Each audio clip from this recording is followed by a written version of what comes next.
देखिए, लीडर वो होता है जो नया लीडर पैदा करता है। निधि सांसद निधि से विधायक के सांसद खुल्लम खुल्ला 40% कमीशन ले रहे हैं।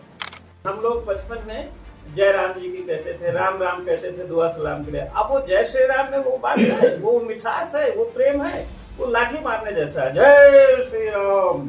तो आप अगले आदमी को डरा रहे हैं ना कि रामराज की बात कर रही है, तो इसमें कहाँ पर आप तो मजाक कर रहे हैं गांधी जी के साथ। जब राम मंदिर का इनॉग्रेशन हो रहा था तो चारों शंकराचार्यों को जो हमारे ट्रेडिशनल किनारे कर दो। गांधी जी तो हिंदू थे ही नहीं, मुसलमान थे। तो दिए है, उसके पास बहुत अथाह पैसा है और अथाह जो है उनके पास मशीनरी है, पूरा आईटी सेल है, कम्युनिस्ट सेल है। सबसे बड़ा काम है इस समय हिंदुस्तान में कि सरकार का शिकंजा इतना तगड़ा हो गया है, डर व्याप्त हो गया है। तो डर को खत्म करना मुझे लगता है आज हमारी सबसे बड़ी प्राथमिकता है।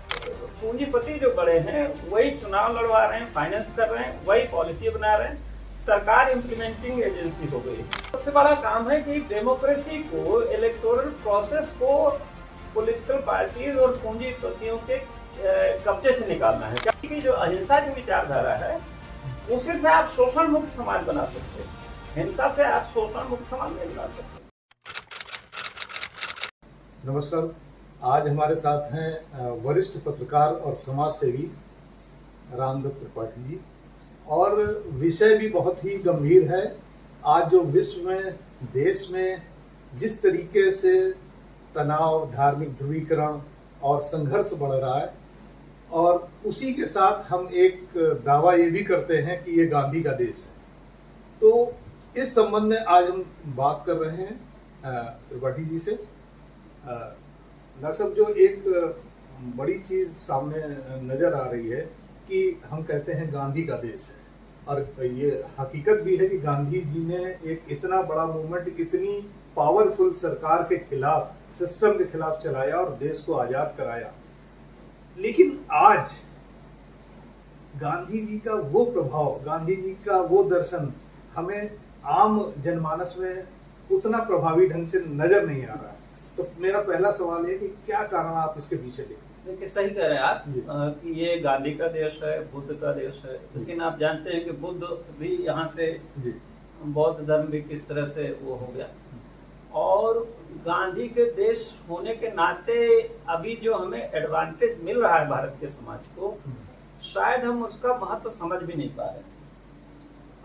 आप देखिए, नेपाल में इतनी हिंसा हुई और क्या हुआ कि लोगों को, प्रधानमंत्री को और तमाम मंत्रियों को जिस तरह से सारा फूंक दिया गया, वो फूंक गए।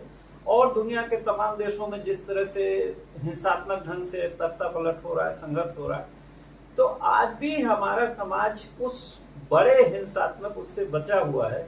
और हमारे यहाँ जो भी परिवर्तन हो रहे हैं वो राजनीतिक, वो डेमोक्रेटिक प्रोसेस से हो रहे हैं। भले वो डेमोक्रेटिक प्रोसेस कितना ही कमजोर हो गया, उसकी वजह यही है कि गांधी जी ने हर गांव, हर मोहल्ले, कस्बे में ऐसे डेडिकेटेड लोग पैदा किए थे जो लोगों के बीच में शांति, अहिंसा, सद्भाव, इस सब की बात करते थे। अब उनकी संख्या कम होती जा रही है, तो इसलिए धीरे धीरे, और जो विरोधी ताकतें हैं, विरोधी विचार है गांधी का, जिन्होंने गांधी जी की हत्या में जिनका एक तरह से हाथ था, वो फैलती चली गई है। उसके साथ साथ ये है कि भाई ये खाली हमारी समस्या नहीं है, पूरी दुनिया में पूंजीवाद जो है वो जिस तरह से, जिस पूंजीवाद से गांधी जी लड़े थे, आज उससे ज्यादा दुष्टता से पूंजीवाद फैल गया है। और जो साम्यवादी तो कहीं दिखते नहीं है। अगर कुछ थोड़ा बड़ा बचा है तो गांधीवाद ही उसका मुकाबला कर सकता है। उसके अलावा एक दूसरी बीमारी हो गई कि बहुसंख्यकवाद, कि तमाम देशों में कि साहब हम मेजॉरिटी में हैं तो हम जो चाहेंगे वही होगा, माइनॉरिटी वाले को कोई वो नहीं है। तो ये भी एक तरह से, और फिर इसी का परिणाम है कि वो आइडेंटिटी पॉलिटिक्स, चाहे वो धर्म की हो, चाहे जाति की हो। और लेकिन आप जो ये बहुसंख्यक की बात आप कर रहे हैं, इसको अगर हम देखें कि आज़ादी के आंदोलन के समय यही बहुसंख्यक जो था वो गांधी जी के साथ था, उनके विचारों से प्रभावित था, और पूरे आंदोलन को उसी ने ही मूव कराया। लेकिन आज वो चीज बिल्कुल उल्टी जा रही है। बिल्कुल, क्योंकि जो हम गांधीवादियों ने या जो गांधी के उत्तराधिकारियों ने, चाहे उसको कांग्रेस समझ लीजिए और चाहे जो गांधी के नाम पे तमाम संस्थाएं बनी, तो जो गांधी का एक तरीका था वो रचनात्मक कार्यक्रम का तरीका था। तो देखिए, जो आम जनता है वो डायरेक्ट पॉलिटिक्स से नहीं जुड़ती। तो गांधी जी ने जो अपने रचनात्मक कार्यक्रम, मान लीजिए चरखा संघ बनाया, अब उसमें कपास बोने वाले से लेके फिर उसकी पूनी बनाने वाले से लेके सूत काटने वाला, बुनकर, और उसका जो उत्पाद फाइनली बिकता था, आप उसको कोई सोचे कि भाई गांधी जी ने उस युग में एक अंग्रेजों के एक समानांतर लाखों गांधी आश्रम की व्यवस्था खड़ी कर दी, जहां कुटीर उद्योग या घरेलू गृह उद्योग से पैदा हुआ सामान और वहां मिलता था, उसको ट्रेनिंग भी दिया उत्पादन की और वहां बिक्री की भी व्यवस्था कराई। इसको छोड़ दिया जो बात के लोगों ने। इसी तरह उन्होंने नई तालीम की शिक्षा की बात की थी। तो देखिए, गांधी जी की नई तालीम को तो छोड़ दिया लोगों ने, लेकिन जो दूसरे लोग हैं वो अपने स्कूल तमाम खोल रहे हैं और वो अपनी विचारधारा का उसके जरिए प्रचार प्रसार कर रहे हैं। इसी तरह बहुत सारे कार्यक्रम है, गौ सेवा है, नई तालीम है, वनवासियों के बीच है। तो जो आम आदमी से जुड़ने के लिए जो कार्यक्रम होने चाहिए थे रचनात्मक, जिनसे लोगों को सीधा फायदा, देखिए गांधी जी का कुदरती उपचार है, मतलब कोई ऐसा फील्ड नहीं है जिसपे गांधी जी ने काम न किया। तो चूंकि राजनीतिक दलों ने उसको छोड़ दिया और राजनीतिक दल केवल चुनाव की मशीनरी बन के रह गए, और जो गांधीवादी संस्थाएं थी वो सरकार और सत्ता का जो सहयोग मिला तो उसमें अपना सुख और सुविधा और भोग करने लगे। तो उनमें भी जो त्याग, तपस्या, संघर्ष का जो तत्व था वो खत्म होता चला गया। या लोगों से जुड़ने का, उन्होंने भी समझ लिया कि यह हमारा इतना बड़ा 5 मंजिला या इतने बड़ा भवन है या इमारत है या आश्रम है, तो वो आश्रम में केंद्रित हो गए।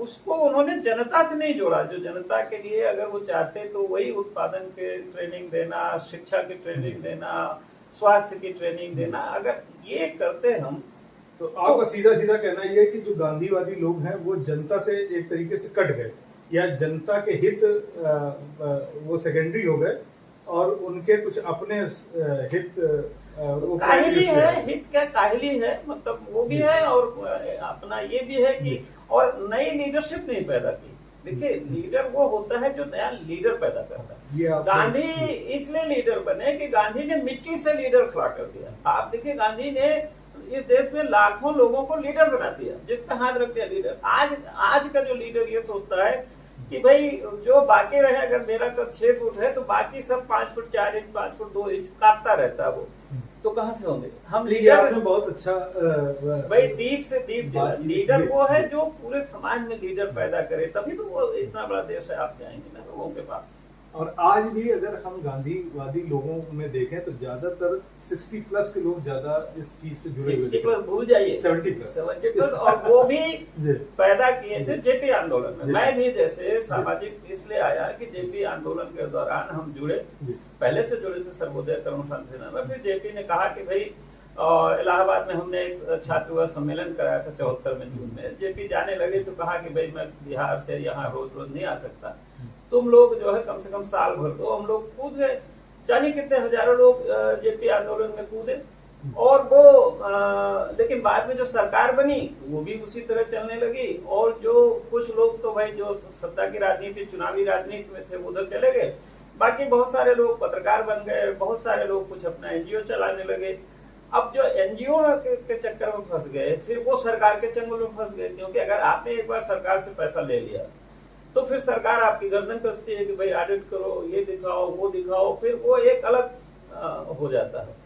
तो फ्रैंकली स्पीकिंग आज हमको गांधीवादियों को जरूरत है कि हम जनता और खासकर लोगों के बीच जाए। देखिए, गांधी ने क्या किया, यूनिवर्सिटीज को प्रेरित किया, टीचर्स को प्रेरित किया, वकीलों को प्रेरित किया। आज क्या है कि हम उनसे जुड़ नहीं पा रहे हैं। दूसरे, हम समझ भी नहीं पा रहे हैं कि समाज कैसे बदल गया। देखिए, एक चीज ये भी आप समझिए कि उस जमाने में एक ज्वाइंट फैमिली का सिस्टम था। 4 भाई 5 भाई थे, एग्रीकल्चर इकोनॉमी थी, ज्वाइंट इकोनॉमी, ज्वाइंट फैमिली थी। तो उसमें एक भाई अगर आंदोलन में भी चला गया, जेल भी चला गया, तो उसके बच्चे, उसके परिवार सामान्य रूप से पढ़ जाते थे, क्योंकि प्राइमरी स्कूल में पढ़ना है, खाना घर का है, ये सब है। आज फैमिली यूनिटरी फैमिलीज हो गई है। लड़का या तो बेरोजगार है लोग, अब बेरोजगारों को हमको चाहना चाहिए कि भाई उनको हम गाइड करें कि भाई स्किल बेस तुम हुनर लो, अपना सेल्फ एम्प्लॉयमेंट में जाए, तो वो नहीं कर पा रहे हैं। और जिसको एम्प्लॉयमेंट है वो उसने जैसे ही फॉरेन बैंक वाला पहुंचा कि भाई मकान के लिए लोन ले लो, फिर गाड़ी के लिए लोन ले लो, टीवी के लिए लोन ले लो, मोबाइल के लिए लोन ले लो, तो वो ईएमआई का उसको हर महीने अपनी कैपेसिटी के हिसाब से 70,000, 80,000, 1 लाख की ईएमआई देनी। तो वो ईएमआई देनी है, वो अगर जेल जाए, दिखाए, आंदोलन करेगा, तो कल को उसको मकान मालिक निकाल देगा उसके परिवार को, उसकी स्कूल के फीस, बच्चों, आजकल बच्चों की पढ़ाई का आप समझिए 20,000, 25,000 पढ़ाई लग रही। तो सामाजिक और आर्थिक व्यवस्था भी ऐसी है जिसमें बहुत लोग उस तरह के संघर्ष वाले आंदोलन में नहीं शामिल हो सकते। तो हमें ये इवॉल्व करना पड़ेगा आज की भाई संघर्ष का तरीका भी नया ढूंढना पड़ेगा कि जिसमें लोगों को अपने जान माल या अस्तित्व का या जेल का खतरा न हो और वो आंदोलन में शरीक हो सके। तो एक तो आज सबसे बड़ा काम है इस समय हिंदुस्तान में कि सरकार का शिकंजा इतना तगड़ा हो गया है, डर व्याप्त हो गया है, तो डर को खत्म करना मुझे लगता है आज हमारी सबसे बड़ी प्राथमिकता है कि डर को खत्म करें। आप देखिए लेह में, लद्दाख में शांतिपूर्ण ढंग से सोनम वांगचुक 2 साल से अपना कुछ डिमांड कर रहे हैं, लेजिटिमेट डिमांड है उनकी। अब लेह लद्दाख में जो जमीनें, जहां वो चरागाह की जमीनें थी, जहां भेड़ चलाते थे, वहाँ सब बड़े बड़े टाटा और अंबानी या अडानी को दे रहे हैं कि साहब सोलर प्लांट लगाने के लिए। ये पूरे देश के रिसोर्सेज, आप देखिए तमाम जंगल काट दे रहे हैं कि साहब वो बड़े बड़े इंडस्ट्रियलिस्ट को दे रहे हैं। तो दिक्कत ये हो गई है कि सरकार जो है वो बड़े इंडस्ट्रियलिस्ट, जो पॉलिसी मेकिंग है वो इंडस्ट्रियल हाउसेस में हो रहा है, पार्लियामेंट में पॉलिसी नहीं बन रही, सचिवालयों में पॉलिसी नहीं बन रही। आप देखिए अभी उत्तर प्रदेश विधानसभा का सत्र हुआ 4 दिन के लिए मात्र हुआ, उसमें विधायकों को बोलने का कोई मौका नहीं मिला। तो पॉलिसी जो है वो पूंजीपति जो बड़े हैं वही चुनाव लड़वा रहे हैं, फाइनेंस कर रहे हैं, वही पॉलिसी बना रहे हैं, सरकार इम्प्लीमेंटिंग एजेंसी हो गई। अब उसमें एक तरीका इन लोगों ने ये निकाला कि साहब लोग विद्रोह न करें, तो इसलिए कुछ छोटे छोटे चीजें दे दो। क्या दे दो? राशन दे दो 5 किलो पर हेड, मकान के लिए 1 लाख 2 लाख दे दो, किसान के लिए 2,000 महीना दे दो, या ये छोटे छोटे जो बेनिफिट्स निकाले ताकि लोग बगावत न करें, विद्रोह न करें। लेकिन लोगों को ये समझना पड़ेगा कि जो मूल समस्या है हमारी वो कैपिटलिस्ट सिस्टम है, वो उसने हमारे डेमोक्रेसी को हाईजैक कर लिया। सबसे बड़ा काम है कि डेमोक्रेसी को, इलेक्टोरल प्रोसेस को पॉलिटिकल पार्टीज और पूंजीपतियों के कब्जे से निकालना है। क्या पॉलिटिकल पार्टीज भी अब कार्यकर्ताओं को महत्व नहीं देती हैं, उनके अपने आईटी सेल जो है वो अपना चुनाव की जो सूची है, मतदाता सूची बनवाता है, और वही उनके पास 40-50 लाख लोग हैं, वो हर राज्य में मूव कराते हैं। हरियाणा में चुनाव है, वहां मतदाता सूची में डाल दिया, बिहार में चुनाव वहां डाल दिया, वहां डाल दिया। तो चुनाव को हाईजैक करने का एक सिस्टम पॉलिटिकल पार्टीज ने बना लिया है।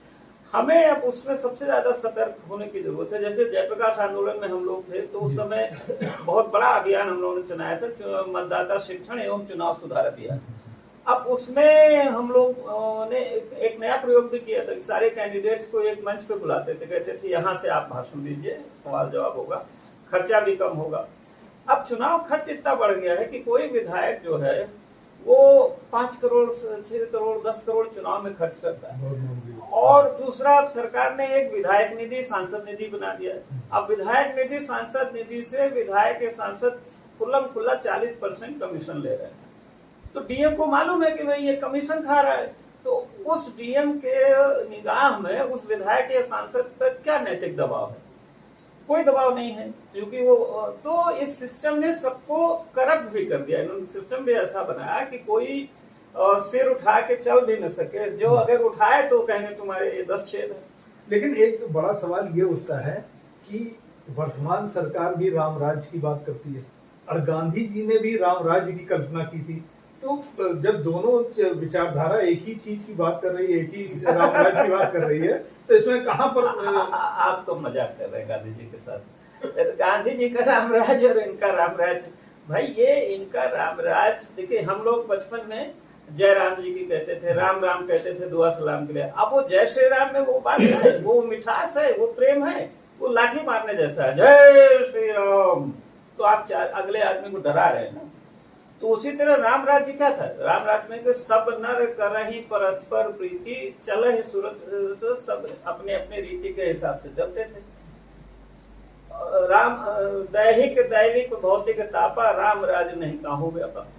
तो राम राज्य में तो सबको अपने अपने धर्म के हिसाब से अपने अपने, क्योंकि देखिए, और दैहिक भौतिक मतलब कल्याणकारी राज्य था, अनाज सस्ता था। राम राज्य में क्या था कि भाई हिंदू धर्म कोई मोनोलिथिक धर्म नहीं है।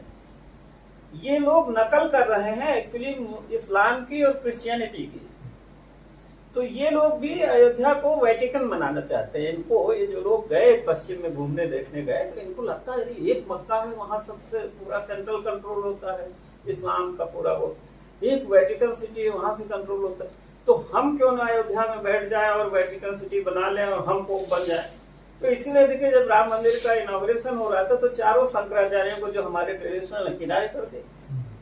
तो वो कहाँ राम राज्य से इनसे क्या मतलब। राम राज्य में कहीं लड़ाने की बात नहीं थी। राम राज्य में तो हिंदू धर्म में आपको समझा रहा था कि हिंदू धर्म में सच्ची स्वतंत्रता है, फ्रीडम ऑफ कॉन्साइंस, अंतरात्मा को। आप धर्म मानो न मानो, जैसा चाहो वैसा मानो, मूर्ति पूजा करो न करो, निराकार ब्रह्म करो, साकार ब्रह्म करो, मंदिर जाओ न जाओ, गंगा स्नान करो न करो, व्रत करो न करो, आपको अपनी अंतरात्मा के हिसाब से धर्म मानने का था। ये थोड़े तक नहीं हम एक ही देवता मानेंगे। भाई हमारे यहाँ एक ही देवी देवता का कॉन्सेप्ट ही नहीं। भाई कामाख्या देवी कहीं है, कहीं दुर्गा देवी कहीं है, कहीं कृष्ण भगवान। तुलसीदास जी गए वृंदावन और देखा उनको, मुरली छवि लिए, बड़ा अच्छा मंदिर, सब कुछ।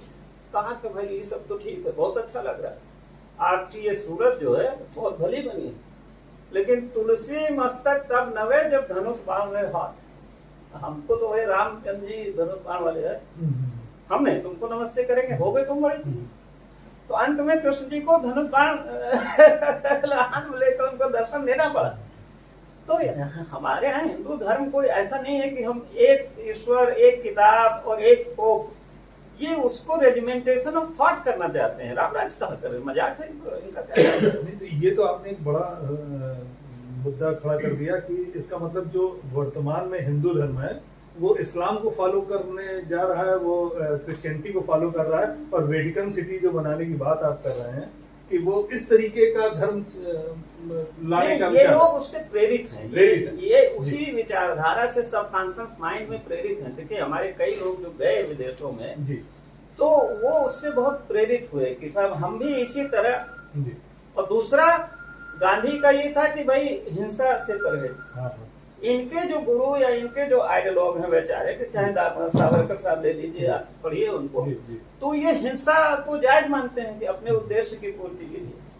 तो कहाँ एकता किस बात में? हिंसा से कैसे आप समाज चला सकते हैं? नहीं, तो आज का जो युवा है और आज जो एक सोच बनाई जा रही है कि अहिंसा को वो कायरता के रूप में देखना है, तो गांधी जी की जो अहिंसा वीरों का साधन है। आप ये गांधी जी, अरे चीन में तियानवे चौराहे पे तो, और वो सब बड़े बड़े वो लेके जा रहे थे टैंक, एक लड़का खड़ा हो गया, देखिए सारे टैंक वापस चले गए कि नहीं चले गए।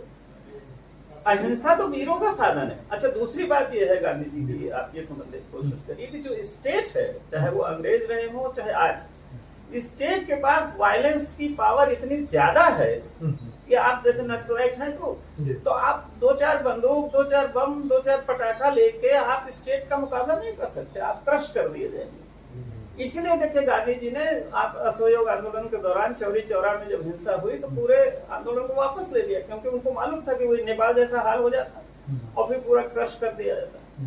तो दूसरी बात यह है कि जो आम आदमी है इस देश का, गरीब है, मजदूर है, मोची है, वो कहाँ बंदूक और वो लेगा। दूसरे, जहां हिंसा से क्रांतियां हुई, तख्ता पलट हुई, फिर वो जो हिंसा करने वाले लोग हैं वही जनता पे काबिज हो गए प्रोलेटेरियट के नाम पर, कि हम प्रोलेटेरियत के नाम पे, सरवारा के नाम पे उन्होंने सारे अधिकार अपने हाथ में ले लिए, चाहे रूस हो, चाहे चीन हो, चाहे और जगह। और वो उसकी कम्युनिस्टों की एक अलग जो एलीट और ब्यूरोक्रेसी बन गई, जो उस जनता के नाम पे सारे अधिकार का शोषण करती थी। तो गांधी की जो अहिंसा की विचारधारा है, उसी से आप शोषण मुक्त समाज बना सकते हैं। हिंसा से आप शोषण मुक्त समाज नहीं बना सकते। तो मतलब आपका कहना यह है कि जो अहिंसा और जो गांधी जी का सत्याग्रह जो टूल था वो आज भी व्यवहारिक है, मतलब बिल्कुल व्यवहारिक है, बशर्ते कि हम उस पर विश्वास करें। देखिए, सत्याग्रह और आज जो धरना होता है, उपद्रव है, वो एक नहीं है। दोनों सत्याग्रह का एक अपना ग्रामर है, सत्याग्रह की अपनी डिसिप्लिन। सत्याग्रह में कि हम दुश्मन नहीं मानते किसी को, उसको भी हम उसकी विचार परिवर्तन करते हैं अपने हृदय की शक्ति से, और हमको कष्ट बर्दाश्त करना होता है। देखिए, दांडी मार्च में क्या हुआ भाई, उनको लाठी मार रहे थे लेकिन वो बर्दाश्त कर रहे थे, वो प्रतिहिंसा नहीं करते। तो सत्याग्रही का एक अपना शास्त्र और अनुशासन है जिसको हम लोग भूल गए। सत्याग्रह के नाम पर तो आजकल उच्छृंखलता, उद्दंडता और उपद्रव होता है, वो सत्याग्रह नहीं है। अच्छा, दूसरा एक बड़ा जो सीन दिखाई पड़ रहा है पूरे देश में कि आर्थिक असमानता बढ़ रही है, अमीर गरीब के बीच की खाई बढ़ती जा रही है। तो गांधी जी ने एक सर्वोदय की बात की थी, तो ये सर्वोदय की अवधारणा की क्या भूमिका होगी इस? वो सर्वोदय का अवधारण यही है कि तभी वो आएगा जब हम उत्पादन के साधन को विकेंद्रित करें।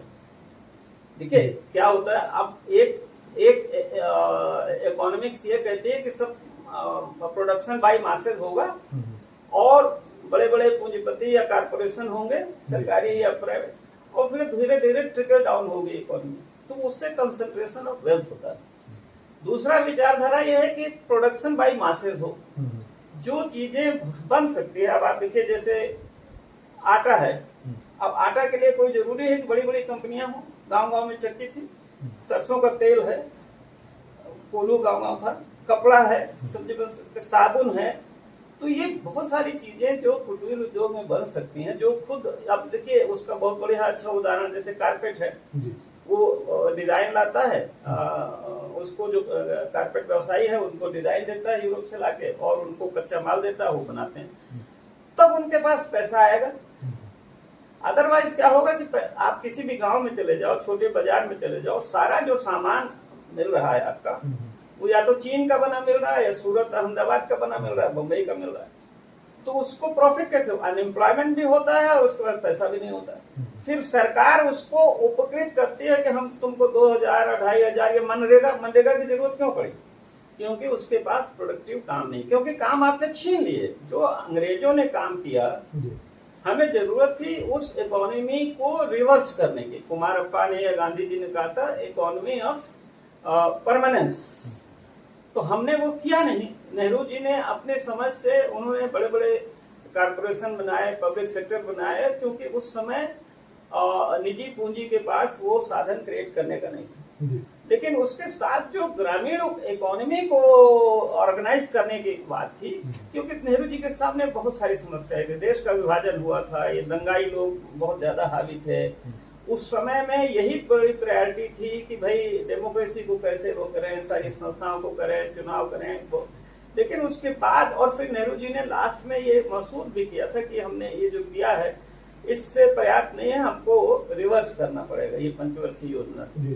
तो वो जो इंदिरा जी तक आने के बाद जो फिर हमें रिवाइज करना था आर्थिक ढांचे को, और इस समय तो और उल्टा हो गया। इस समय उसी को कि सब काम बड़े बड़े। अच्छा, दूसरा जो अब आप देखिए जो टेक्नोलॉजी है, हम भारत गुलाम क्यों हुआ, पहले तो ये समझने की जरूरत है। भारत गुलाम हुआ टेक्नोलॉजी की वजह से। पहले हमारा कपड़ा ढाका का या कालीकट का छीट या मलमल जाता था, फिर अंग्रेजों के वहां मशीन औद्योगिकरण हुआ, उन्होंने पावरलूम बनाए, फिर उनका कपड़ा बिकने लगा। अब आज क्या है कि चंद कंपनियां बड़ी जो है वो जो अमेरिका में बैठी हैं, कैलिफोर्निया में, चाहे गूगल हो, चाहे और माइक्रोसॉफ्ट हो या यूट्यूब, अब इनकी एक एक कंपनी की इकोनॉमी हमारी इकोनॉमी से देश से ज्यादा, और वो पूरी दुनिया से, भाई आईफोन बना रहे हैं, कहाँ जा रहा है पैसा, कंप्यूटर बना रहे हैं, कहाँ जा रहा है पैसा, इंटरनेट का इस जरिए तो पूरी दुनिया का पैसा ड्रॉ कर रहे हैं, सारा खून चूस के वहां जा रहा है। लेकिन सरकार तो दावा ये कर रही है कि हम तीसरी बड़ी आर्थिक शक्ति बना रहे हैं। सरकार का दावा सरकार तो प्रोपोगंडा। हाँ ठीक है, आप मान लीजिए तीर्थगार से जुड़ती है, तो वो आम आदमी को मिल रहा है क्या? वो जीडीपी, देखिए जीडीपी भी एक मिसनोमर है कि अगर कुल मान लीजिए 1 लाख मान लीजिए है जीडीपी ग्रोथ हो मान लीजिए, और उस 1 लाख में 90,000 एक आदमी के पास है, और बाकी आपने 10,000 में 9 आदमी के पास, तो उसका हम लेके क्या करें? डिस्ट्रीब्यूशन ऑफ वेल्थ कैसे होगा? वो तभी होगा जब हम एम्प्लॉयमेंट देंगे लोगों को। एम्प्लॉयमेंट तभी दे सकते हैं इतने बड़े देश में जब हम डिसेंट्रलाइज करेंगे प्रोडक्शन को। तो तीसरी बड़ी, यानी हम दूध भी जो है वो या तो स्वीडन की या डेनमार्क की कंपनियां बेचेंगी पाउडर, और उस पाउडर से वो दाढ़ी वाला बाबा घी बना के बेचेगा। तो आपका कहना ये कि तीसरी बड़ी आर्थिक शक्ति जो बनाने का सरकार दावा कर रही है, उससे आम जन को कोई फायदा नहीं होने जा रहा। वो उस रास्ते से फायदा नहीं है, नहीं हो रहा फायदा। आप देखिए उस अच्छा चीन, आप देखिए चीन ने लोगों को एम्प्लॉयमेंट दिया। तो चीन ने क्या किया कि सबसे बड़ी बात शिक्षा में बुनियादी बदलाव किया, अपने लोगों को स्किल्ड एजुकेशन दिया। आज अगर यहाँ झालर से लेके छोटी छोटी पिन से लेके आ रहा है, तो चीन ने प्रोडक्शन जो है वो हाउस जो है एकदम भयंकर, और चीन ने रिसर्च करवाया अपनी यूनिवर्सिटीज में। आज हम यूनिवर्सिटीज में सरकार, जैसे लखनऊ यूनिवर्सिटी के वीसी हमसे कहते थे कि 150 करोड़ का मेरा सालाना सैलरी खर्चा, सरकार 30 करोड़ मात्र देती है। तो हम यूनिवर्सिटीज को खत्म कर रहे हैं पब्लिक सेक्टर की, तो रिसर्च कहाँ होगी? अब प्राइवेट यूनिवर्सिटीज भी प्राइवेट में दे रहे हैं, शिक्षा प्राइवेट में दे रहे हैं, स्वास्थ्य हम प्राइवेट में दे रहे हैं, धीरे धीरे ये सुरक्षा भी प्राइवेट का है। आपको अपनी सुरक्षा तो आप अपना गार्ड और सिक्योरिटी गार्ड हायर करके शुरू हो गया। तो ये देखिए, ये कुछ सर्टेन लोगों के, एक 2% 4% लोगों के सुख सुविधा के लिए, उनकी खुशी के लिए, उनके साधनों के लिए ये इकोनॉमी कार्य है। मैं सरकार तो अपनी जगह है ही है, ये इकोनॉमिक मॉडल ही गलत है, और वो इसलिए उसको नहीं समझ पा रहे हैं क्योंकि वो हाईजैक, उनको चुनाव का फंड वहां से मिलता है। और वो शुरू से ही देखिए कि जो गांधी जी की विरोधी संस्था है, उस समय भी गांधी जी का विरोध इसीलिए हुआ था, गांधी जी की हत्या इसीलिए कराई गई थी। वो उसमें तमाम बड़े बड़े राजा भी शामिल थे कि भाई ये गांधी जिस रास्ते पे जा रहा है, तो उसमें तो पूंजीपतियों का क्या होगा? तो बड़े बड़े पूंजीपतियों को डर था गांधी जी से, राजे रजवाड़ों को डर था गांधी जी से, इसलिए उनकी हत्या कराई गई। तो आज बहुत बड़ा चैलेंज है कि हम लोगों को कन्विंस करें। क्या है कि अच्छा, इस समय जो सत्तारूढ़ दल है उसके पास जैसे गूगल है, उससे बड़ा अपना आईटी सेल है। तो वो 1 घंटे में दिल्ली में बैठ के तय होते हैं कि आज ये वीडियो, ये ऑडियो चलेगी, ये रील बनेगी, और उनका दोपहर 2 बजे तक सारे गांव पहुंच जाते हैं। उनके रिपीटर सेल हैं, उनको पैसा देते हैं, ट्वीट कराते हैं फर्जी, एक आदमी को रखा हुआ है, उसमें 10-12 अकाउंट से वो ट्वीट करते हैं, इंस्टाग्राम रील बनाते हैं। तो पूरा माइंड को कंट्रोल या हाईजैक कर रहे हैं रूलिंग पार्टी, और खास करके वो गांधी और सर्वोदय की जो विचारधारा के खिलाफ, क्योंकि देखिए और कोई विचारधारा है नहीं, कम्युनिस्ट का तो कोई विचारधारा बची नहीं है दुनिया में, खत्म हो गया। समाजवादी जो है वो भी गांधी के ही अंडर में है, आप समझ लीजिए कि जो सोशलिस्ट है वो भी गांधी जी के अंडर में। तो आज गांधी का जो बीज है वो बचा हुआ है, तो बहुत जरूरी इस बात के है कि हम उस बीज को जगह जगह लोगों के बीच में फैलाएं, लोगों को विचार बताएं। और सर्व सेवा संघ ने जो गांधी जी के मरने के बाद एक संस्था सेवाग्राम में जाके सब लोगों ने, नेहरू जी, शास्त्री जी और राजेंद्र प्रसाद जी, सब लोगों ने मिलकर एक संस्था बनाई थी कि सर्व सेवा संघ, और उसको जिम्मेदारी दी गई थी कि गांधी जी का जो रचनात्मक कार्यक्रम है और सेवा के काम है उसको देश भर में वो फैलाए। और गांधी स्मारक निधि दिल्ली में बनी थी गांधी स्मृति को फैलाने के लिए। आज इनकी जिम्मेदारी है कि उस विचार को जनता के बीच ले जाएं, लेकिन उसके लिए हमें अपने को नई टेक्नोलॉजी में सक्षम बनाना पड़ेगा। ये जो आईटी सेल बना हुआ है जो माइंड हाईजैक कर रहा है पब्लिक, अब प्रोपेगेंडा चल रहा है कि गांधी जी तो हिंदू थे ही नहीं, मुसलमान थे, पहले तो चला है कि नेहरू मुसलमान। और इसी उद्देश्य से 2 अक्टूबर को बनारस से एक यात्रा निकल रही है, और जो चलेगी 55-56 दिन, जो दिल्ली जाएगी। और मैं समझता हूँ कि बड़ा हौसला है जो यात्रा में हमारे साथी लगे हुए हैं, चाहे वो चंदन पाल जी हों, राम धीरज जी हों, अरविंद अंजुम साहब है, इनका बड़ा हौसला है कि रोज 10 किलोमीटर कम से कम एक पद यात्रा करके 20 किलोमीटर चलेंगे। और उन्होंने तमाम बड़ा साहित्य भी छपाया है, जो रास्ते में लोगों को सभाएं होंगी, ये सब दिया जाएगा। और उससे क्या, जो हमारा बेस खत्म हो गया वर्कर्स का, तो हम उम्मीद ये करते हैं कि जब हम यात्रा, देखिए ये चलेगी करीब 1000 किलोमीटर बनारस से लेके दिल्ली तक, अगर सरकार निकलने देगी, कहीं के सरकार की बुद्धि में आ जाए कि नहीं निकलने देना, तो फिर एक अलग कन्फ्रंटेशन होगा।